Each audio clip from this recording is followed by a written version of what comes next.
Evidentemente, para que desde el gobierno digan no entra más nadie al Estado es porque han hecho supongo, un relevamiento que le da cuenta justamente de que no pueden seguir absorbiendo gente y pagando salarios. ¿A dónde va esa gente? Esto tiene que ¿Qué es ver lo que pasa? igual con un acuerdo. Esto es lo que acordó con el Fondo Monetario Internacional. Claro. Es por eso es que toma esta decisión el Estado. Pero vos sabés que yo creo que esto ya lo había advertido ya antes del acuerdo, a no ser que justamente todo esto se haya acordado antes de lo que nosotros supimos, ¿no? Con el Fondo Monetario. Sí existe, es cierto que hubo un relevamiento que se llamó de dotación óptima que hizo el Ministerio de Modernización, pero también lo cierto es que en muchos lugares donde dio positivo, o sea, donde no sobraban trabajadores, hoy y faltaban, hoy con este decreto que salió esta mañana, van a impedir las contrataciones. Pero además ese decreto no impide las contrataciones, además de impedir las nuevas contrataciones, condena a los compañeros que tal vez están hace 5, 6, 7 años con contrato de obra, o sea que son monotributistas, a seguir precarizados indefinidamente.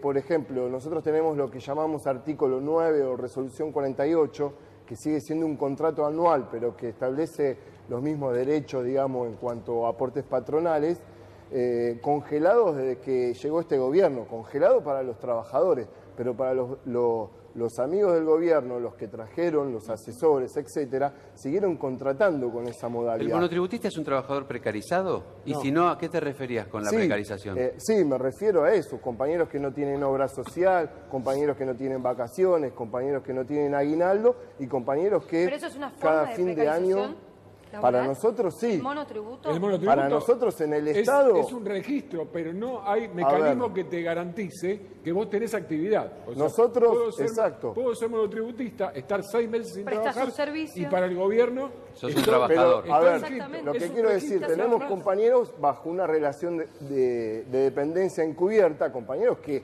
hoy les obligan a marcar con un dedo las 8 horas de trabajo, huella, y sí. esos compañeros están firmando una factura cada mes y hoy, día 10, muchos de ellos no cobraron porque no hay cuota. Es decir, el problema no es que facturen, sino que le hacen El creer problema que es que forman parte de eso una es relación histórico de del dependencia. Estado desde la década del 90, que se congeló el ingreso, como nuevamente ahora se Norma congeló vigente todavía. las vacantes, hay monotributistas. Yo fui monotributista del 98 hasta el 2004, por ejemplo. Pero hoy con este decreto se impide que esos compañeros, como ocurría antes, tengan la posibilidad de pasar a un modo de contratación mejor. Compañeros que trabajan todos los días, que están al lado nuestro y que siguen en esta modalidad, digamos, para nosotros. Una de las cosas que veo es que a través del Ministerio de Modernización lo que el gobierno propone, Chino, es justamente que la gente se haga su propio negocio, que una persona sea su propia pyme y que haga su propio emprendimiento, bla, bla, bla, y que no dependa más digamos, que no tenga más relación de dependencia. Eso por un lado. Por otro lado, recién hablaban, como dijo Luis, hablaban de la década del 90. Y yo le iba a preguntar al diputado, pero ya que están aquí, Chino, pregunto para este lado. Yo recuerdo en la década del 90 la llegada al ministerio de Domingo Felipe Cavallo, donde dijo que todas las personas iban a ser reabsorbidas por las empresas extranjeras que iban a depositar su dinero en el país, iban a hacer contrataciones. No pasó nada. Absolutamente nada. Es el mismo caballo que escuchás hoy, ¿eh? No, El mismo no pasó caballo. nada, No es una o sea, película, es el mismo que hoy da consejos. La diferencia con los 90 es que el menemismo rifó o regaló todas las empresas del Estado. Bueno, yo en esa época era ferroviario, era maquinista en el Roca, fui despedido en el 94. O sea, justamente por haber encabezado una de las huelgas más importantes de ese periodo, que hicimos 45 días de huelga en el año 91 y 38 en el año 92. Bueno, pese a eso nos despidieron y en el lapso de los 2 años posteriores, o sea, hasta el 94, de 90.000 ferroviarios quedaron 70.000 en la calle. Bueno, de esa época el ferrocarril no se recuperó. O sea, hoy estamos con la misma cantidad de kilómetros de vías que en esa época o quizás menos.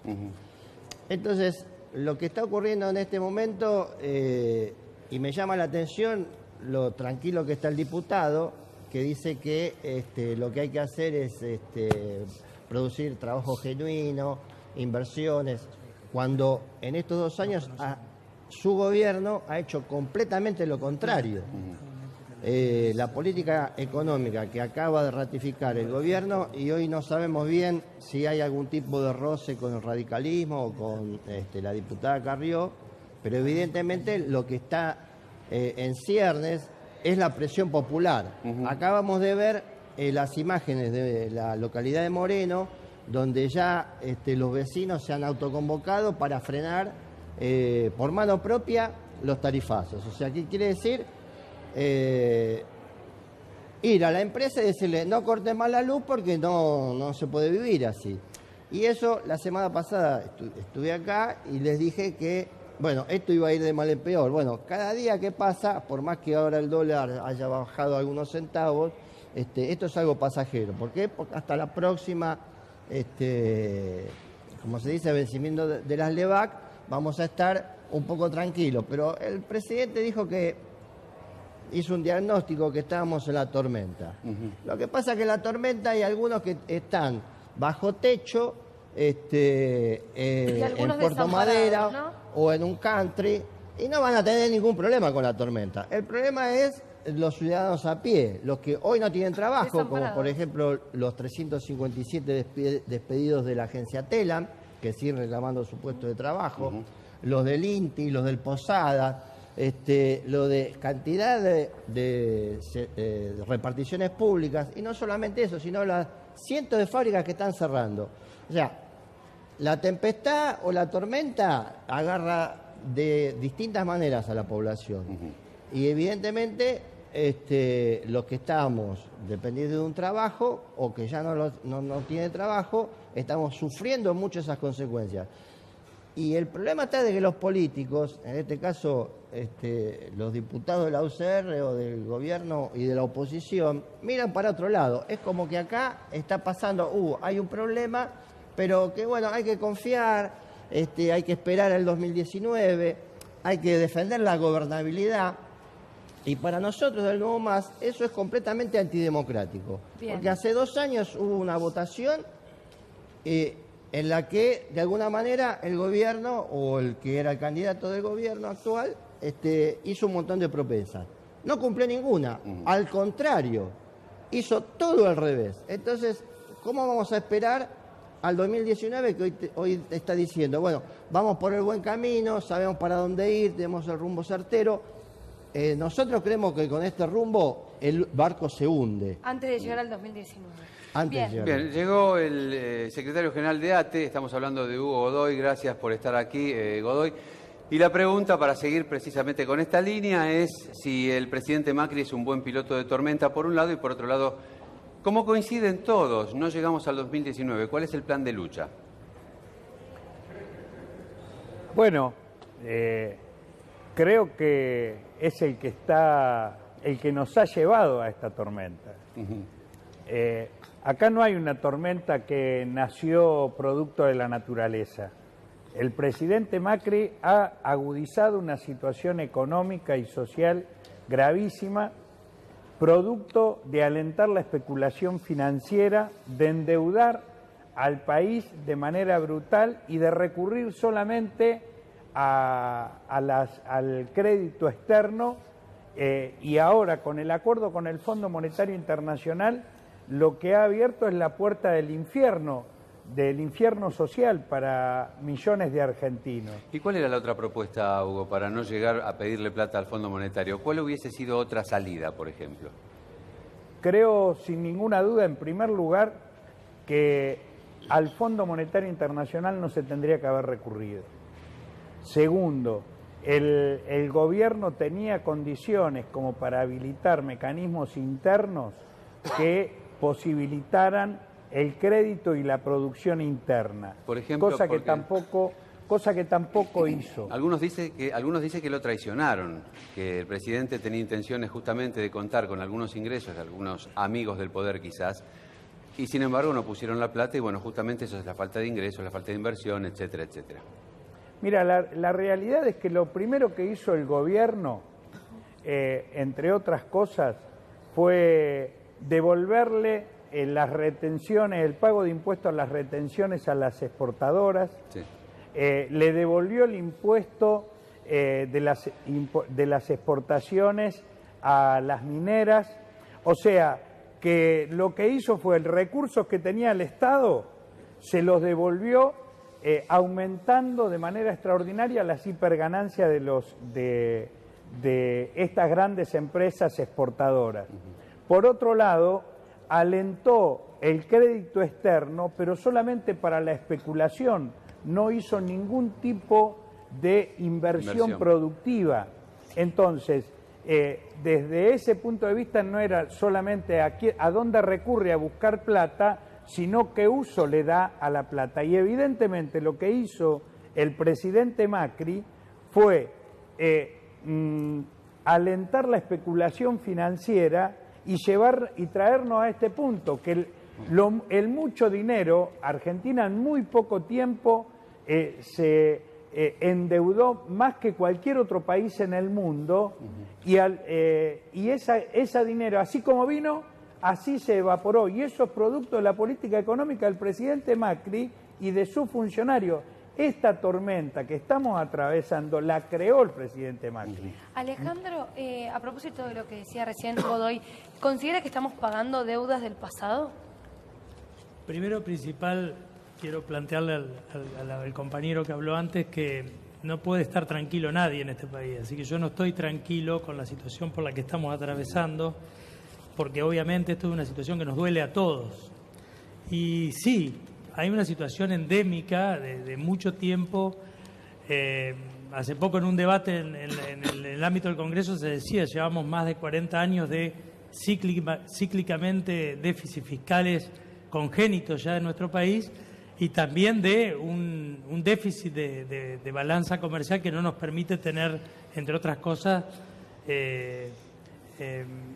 subsanada la cuestión de las divisas, que nos permite, entre otras cosas, producir intercambio de cosas que necesitamos y que no producimos. Pero, bienes de capital, cuestiones que tienen que ver...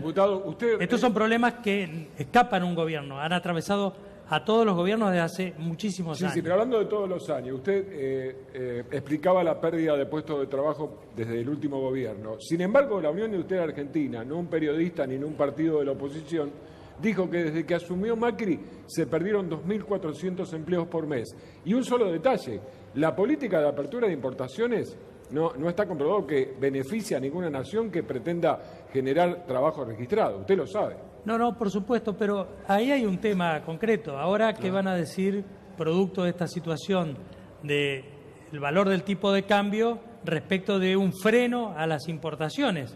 Porque también ha dependido esta cuestión hace un año, 2 años, se estaba planteando la tragedia de todos los que pasaban a Chile a comprar. Sí. Y eso ahora no está ocurriendo. Es más, ahora está ocurriendo que hay chilenos comprando en Argentina. Bueno, pero hoy por hoy el 61% tiene que ver de los trabajadores no llega a fin de mes, diputado. No, pero está bien. Pero digo, no planteemos lo de la política indiscriminada de importación, porque también en la política indiscriminada de importación juegan estos elementos, digamos.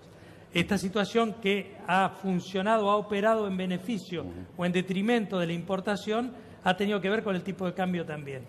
Esto a mí no me conforma para nada, por eso nadie puede estar tranquilo. Y lo que pasó en los 90 tiene mucho que ver con lo que planteaba. Hoy se conoció una triste noticia.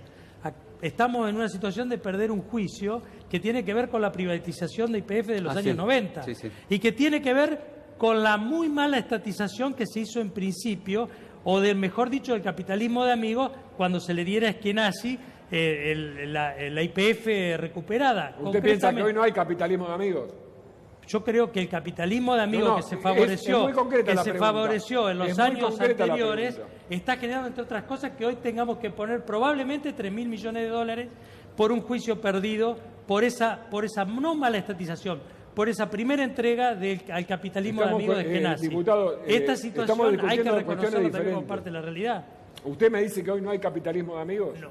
Hoy lo que existe una situación de una crisis bastante profunda que tiene factores de mucho tiempo y que es muy difícil salir si no hay un compromiso. Entre otras cosas, mi partido ha planteado siempre el compromiso de poder plasmarlo en un ámbito que hemos denominado siempre el Consejo Económico Social. Nunca se realizó, ¿eh? Bueno, nunca se realizó. Será hora de que tengamos que hacerlo, porque si no va a ser muy difícil encontrar políticas públicas. Es que usted me está respondiendo la pregunta hacerlo. Inicial. El radicalismo, la UCR, no tiene gravitación. Bueno, puso toda su estructura a beneficio de una alianza. Ese es su planteo.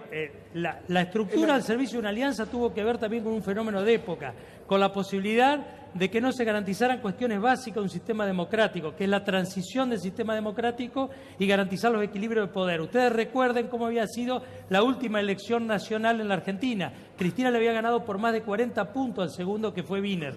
Eso no podía seguir porque si no se perpetuaba un sistema hegemónico políticamente hablando en la Argentina. Mi partido siempre participó en distintos momentos de equilibrar el sistema de poder. No solo que se equilibró, sino que se generó una alternativa, con muchas dificultades, que son las que estamos atravesando.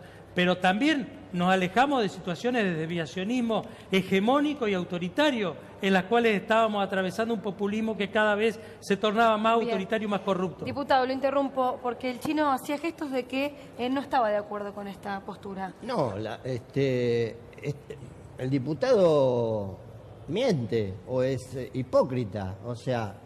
Son muy lindas palabras, no, son pero ideas. son muy lindas palabras para la Cámara de Diputados, pero ante la población. No le acepto que usted me llame hipócrita porque son mis mentira. ideas. O sea, porque son los que han provocado esta situación. Hágase cargo de lo que está diciendo. Usted está faltándome el respeto. Usted me está faltando el respeto. O sea, están hablando mal del anterior gobierno. ¿Y cómo no voy a hablar mal del anterior gobierno? Si generó, entre otras cosas, que hoy perdamos un juicio por 3.000 millones de dólares. Tengo que hablar mal de... ¿O cómo no voy a hablar mal del anterior gobierno cuando daba recursos a las universidades para hacer novelas de Andrea del Boca? ¿Cómo no voy a hablar mal del anterior gobierno? Si el anterior gobierno hizo barbaridades con mucho... No pasó. Esas consecuencias, la periodista me preguntaba respecto si no estábamos pagando las consecuencias de eso. Claro que estamos pagando las consecuencias Diputado, de eso. Tiene que ver con eso.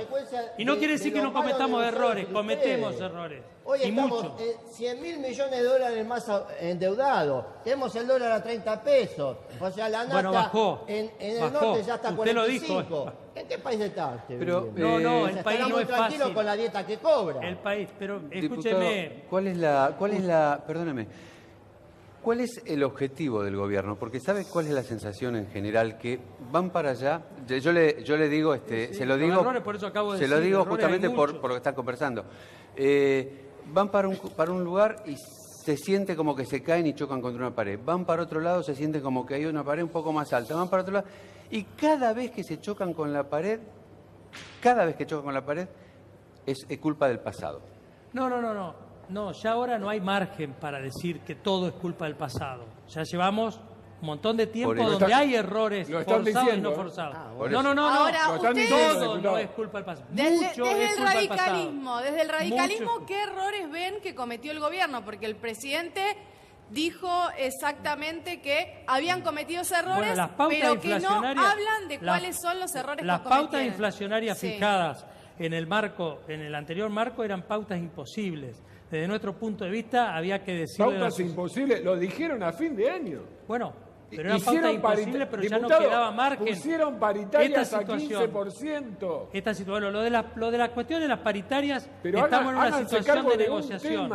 Hoy por hoy no están resueltas las paritarias ni están cerradas al 15%. La meta de inflación se sigue discutiendo. Bueno, pero vamos de uno, chicos. De uno. Claudio, permíteme. Declaraciones del ministro de Trabajo que no se va a homologar ningún convenio paritario que tenga sumas no remunerativas. Bueno, eso el tema. Pero lo de la suma remunerativa, no es una por favor. De acuerdo con la NAFTA y al otro día lo liberalizan. O sea, usted sabe que está estallado Haití por el aumento de la NAFTA y por un acuerdo con el Fondo Monetario. Está todo el pueblo de Haití en la calle. Pero me permite, es para así se me permite, hubo sindicatos que ni siquiera firmaron el 15%. Firmaron 12 y 8%. Trabajadores de edificios, 12, legislativos, 8%. Hubo algunos que firmaron el 25%. Pero todo eso el 25 lo firmó Moyano. La propia gobernadora Vidal. No, yo no digo que no. Pero ahí caemos en el cálculo. Pero hay de todo. ¿Para cuándo? ¿Para quién es la plata? La cuenta es, ¿para cuánto se estima la inflación? para el 30%. ¿Es culpa del anterior gobierno? No, creo que el 10 de diciembre de 2015 asumió este gobierno. Y que hay un tiempo, ya pasó un tiempo bastante prudente, ¿no? ¿Y a dónde apunta? Primero, las negociaciones paritarias no están cerradas. Las negociaciones paritarias están sujetas a cláusula de revisión. La propia gobernadora Vidal lo planteó. Y esto está en una situación de negociación. Y la situación en cuanto termina la inflación está próxima al 30. El ministro de Economía plantea de que está en una situación de la posibilidad del 27. Todo eso está en una situación de negociación. Por ende, hablar de que las paritarias ya se cerraron al 15 no es real. Se reabrieron por emergencia, diputado. Se reabrieron. La negociación salarial se reabrió por emergencia y hay algunas organizaciones de trabajadores que ni siquiera abrieron la etapa inicial. Perdóname, Hugo Godoy. Sí, que la inflación este año va a llegar al 35%. Y se va a agudizar la situación producto de la recesión. O sea que acá no es solamente un problema de salario, sino de despidos de trabajadores, que se están sucediendo tanto en el ámbito público. Acaba de firmar el presidente y hacer un decreto por el cual a fin de año 10.000 trabajadores de los contratos con las universidades, trabajadores precarios, van a quedar en la calle. Y además hay 90.000 trabajadores precarios en el Estado Nacional que se les anula la posibilidad de pasar a planta permanente, o sea que quedan en una situación eterna de precariedad laboral. En el ámbito privado, la situación, describían recién los propios informes de la Unión Industrial Argentina, demuestran cómo se están produciendo despidos en el ámbito privado. Esto es producto de la política económica del actual gobierno. Godoy, ¿bajar el costo del Estado es dejar a la gente en la calle? Pero ahí hay una mentira más del discurso gubernamental, porque hablan de que hay que hacer un ajuste para reducir el déficit fiscal. Este gobierno ha mantenido niveles altos de déficit fiscal y están crecientes. La razón es que el déficit fiscal se produce ahora por el pago de intereses de la deuda. O sea, lo que aumenta en lo que debe pagar el Estado, en el presupuesto, es la masa de dinero que se asigna al pago de intereses de deuda. Se reduce por reducción del salario y por despido de trabajadores el costo de personal, pero se aumenta el déficit por vía de los intereses del pago de deuda. Y se aumenta el déficit porque el gobierno sigue condonando deudas a las empresas energéticas. Por ejemplo, las empresas de la luz, del agua, se le condonaron deudas que tenían con el Estado. Se le dejan de cobrar impuestos a las exportaciones, como ya expliqué. O sea, que la situación del déficit va a mantenerse porque lo genera la propia política gubernamental, y aunque sigan echando trabajadores, el déficit va a seguir aumentando porque las tasas de interés y el aumento del pago de intereses va a hacer que tenga más cosas que pagar el Estado. Entonces, estamos en una situación que hay que cambiar la política económica y social, porque nos lleva a un rumbo sin salida. De Godoy, ustedes cerraron una paritaria al... El gobierno acordó con el gremio amigo del gobierno, UPCN, un aumento del 15% en cuotas. ATE lo rechazó porque dijimos en ese momento que la inflación iba a ser del 25%. Ahora decimos que la inflación va a ser del 35%. Le reclamamos al gobierno que reabra la paritaria.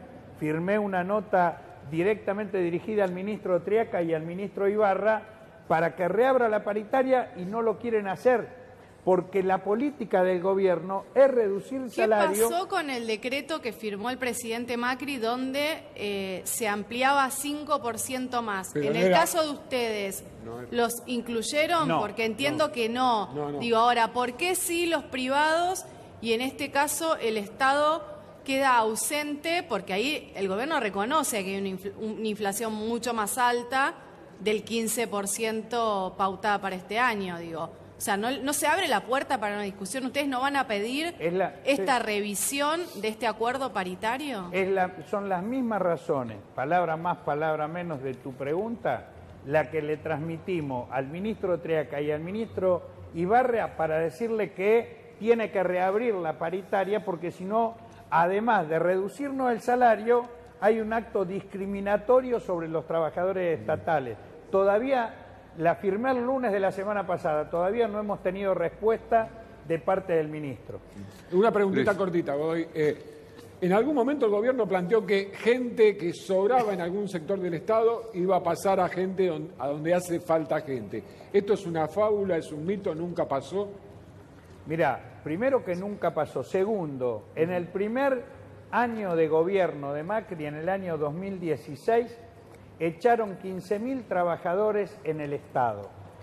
A hoy el número de despedidos llega a 22.000 y más, y va creciendo. Se habla de 39.798 despidos desde el 2015 a la fecha, que fue casi un 5%, y este recorte que está en el decreto del día de hoy habla de un 3% para 2018 y un 3% para 2019. Sí, por eso va a ir creciendo. En los 15.000 que echaron el primer mes, el primer año, eran 15.000 trabajadores que cobraban aproximadamente, peso más, peso menos, 10.000 pesos. Nombraron la misma cantidad de personal con 60.000, 70.000 pesos de sueldo en cargos jerárquicos, asesores, directores, secretarios. ¿Por contrato? Por contrato, sí. A través del boletín oficial, sí. Claro. Yo tengo una pregunta para el diputado, porque lo que está escuchando es todo lo que está haciendo mal el gobierno. Yo recién le preguntaba, iban para un lado, se chocaban, iban para otro lado, se chocaban. Desde la UCR, no hablemos ya del gobierno, hablemos de la UCR. ¿Hay alguna propuesta económica y social para llevarle, por ejemplo, esta noche al presidente en esta comida? No sé si lo de esta noche tiene que ver con desarrollar una propuesta económica y social. Le digo, esta noche puede ser mañana a la mañana, no hay problema. El radicalismo siempre ha estado en el planteo, recién lo decía, del Consejo Económico Social, lo ha tenido como propuesta desde hace mucho tiempo. Vemos que para los tiempos es necesario tener un nivel de concertación política, económica y social donde puedan sentarse los empresarios, los trabajadores, los sectores de la sociedad civil y los sectores de la política, y encontrar, entre otras cosas, una salida a tener pautas de crecimiento económico, pautas inflacionarias, poder discutirlas en un ámbito. Pero obviamente esto es una situación en la cual no ha sido fácil instrumentar en la historia, no ha sido fácil instrumentar en ningún gobierno, pero es la única manera de encontrar solución a partir de encontrar grandes acuerdos, porque si no, no va a ser... ¿A cuánto cotizan hoy las palabras de Raúl Alfonsín, el expresidente, cuando, voy a tratar de citarlo textualmente: si el electorado se está preparando para votar a la derecha, la Unión Cívica Radical se tiene que preparar para perder una elección? Bueno... Usted lo recuerda, ¿no? Sí, por supuesto que lo recuerdo. Y Alfonsín hubiera estado en el esquema que hoy planteaba, cuando un sistema democrático empieza a correr riesgo por el lado de la tendencia autoritaria y no encuentra salidas por el lado de la transición y por el lado de tener un equilibrio de poder. Alfonsín, no me cabe ninguna duda que hubiera estado... Me obliga a preguntarle si Raúl no tengo ninguna duda. Adheriría hoy a Cambiemos. Bien. Marcelo Peretta, querías aportar alguna